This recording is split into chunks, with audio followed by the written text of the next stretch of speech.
जनतेच्या न्याय हक्कासाठी प्रजासत्ताक न्यूज सदैव आपल्यासोबत।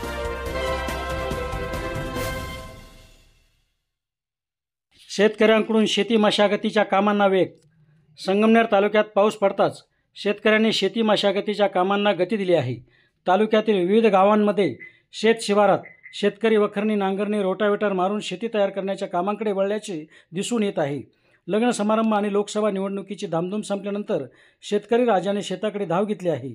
गतवर्षी कुठल्याही शेतीमालाला अपेक्षित असा भाव शेतकऱ्याला मिळाला नाही, तर सतत नैसर्गिक आपत्ती, रोगराई तसेच उत्पादित मालाला योग्य भाव न मिळाल्याने शेतकरी त्रस्त झाले आहेत।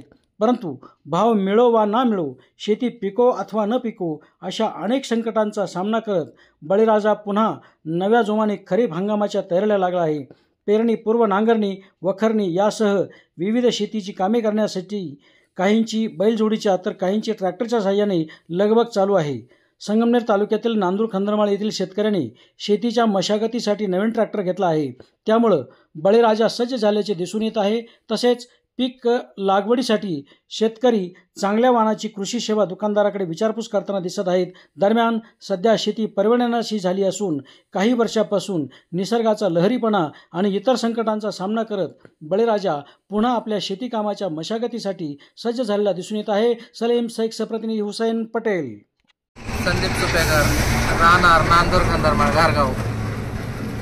Tractor price 5,60,000। आणि कांदा पेरणी। आपल्या परिसरातील ताज्या घडामोडी पाहण्यासाठी आजच प्रजासत्ताक न्यूज 24 ला सबस्क्राइब करा आणि रहा अपडेट। तसेच लाईक अँड शेअर करायला विसरू नका। प्रजासत्ताक न्यूज सदैव आपल्यासोबत।